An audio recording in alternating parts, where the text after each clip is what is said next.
You ever feel like debt is a four-letter word? Like it's this financial black hole and it's just waiting to swallow you whole. Well, what if I told you that not all debt is actually created equal? I know you've heard that you should never have debt and pay it off if you can. But what if I told you there's a secret weapon to building wealth that actually uses debt to your advantage? Stick around, because in the next few minutes, I'm gonna blow your mind and I'm gonna change the way you think about money and debt forever. What's up? It's Jonah here, and today we're tackling a topic that confuses so many people. It's just the difference between good debt and bad debt.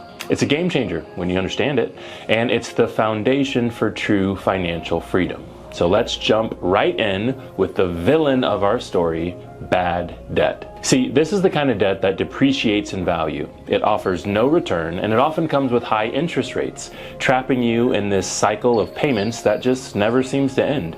Think about it. Credit card debt, classic bad debt. You buy something, it loses value, and you're paying like 18, 20, 25%, maybe higher. It's like just pouring money down the drain. Another big one, financed consumer goods. So I'm talking about that new TV, that latest gadget. Unless it's directly contributing to your income, it is likely bad debt. So Warren Buffett said this one time, you know, the legendary investor. He said, debt is a way to make a lot of people happy, but it's not a way to get rich. Bad debt is an anchor dragging down your financial ship. And I gotta agree with Warren on this one. So quickly, let's flip the script and let's talk about good debt. What if debt could actually make you money? Think about it. Welcome to the world of good debt, this entire idea. This is the debt that appreciates in value, or it generates income, or it helps you acquire an asset that'll produce more wealth over time. I'll give you a few examples. Think of a mortgage on an investment property. So you borrow money, that's debt. But that property that you purchase with the money can appreciate.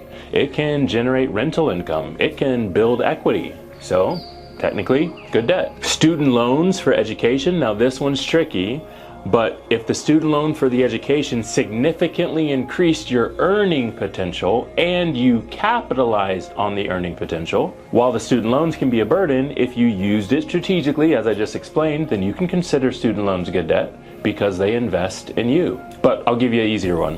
What about a business loan to launch or expand a profitable venture? So you leverage capital, or even your credit, to generate more capital. So this is very famous in Robert Kiyosaki's book, Rich Dad, Poor Dad. He put it like this: the rich use debt to get richer. And I agree with Robert on that one. The key here is that good debt is really strategic. It has a clear path to generate a return. You're not going into debt and saying, cross my fingers, I hope it works out for me. Good debt helps you build assets and increase your net worth. So you get it. Good debt, bad debt. But what if there's a system that allowed you to not only use the good debt strategically, but also recapture the interest that you typically pay to banks? What if you could become your own bank? And this is where the save and spend system is entered. See, the save and spend system isn't about avoiding debt entirely. It's actually about controlling it.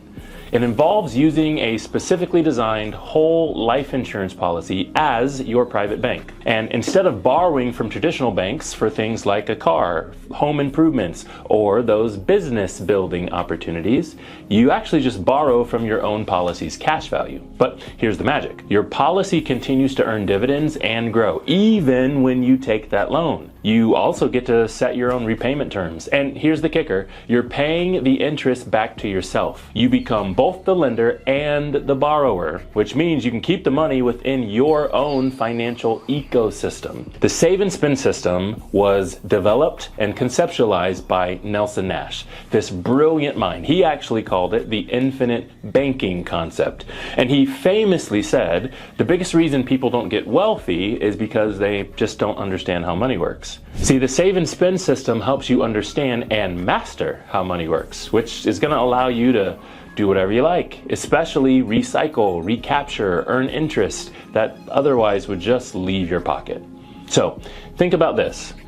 Every single time you finance something through the bank, you're paying them interest. That's how it works. With the save and spend system, you're actually redirecting the interest back to you. So it transforms what was once an expense into an asset, allowing you to save and spend more intelligently, allowing you in some circumstances to turn the bad debt into good debt. So how can you start implementing these principles? I'll give you a few pointers. Wrap up the video here. First, identify and eliminate bad debt. You've got to get the bad stuff out of here. So create a plan, stick to it, and get rid of those wealth destroyers. There's a lot of information on the internet about how to get rid of bad debt. Secondly, start thinking strategically about good debt. How can I leverage a low interest loan for an income generating asset, right? Remember I said good debt has to have a plan.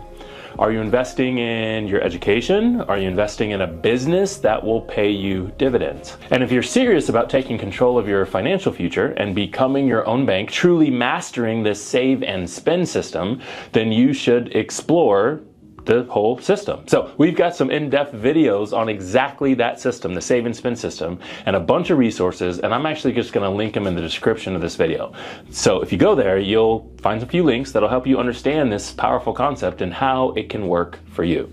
Remember, debt is not actually inherently evil. It's actually a tool. And just like any tool, it can be used to build or destroy.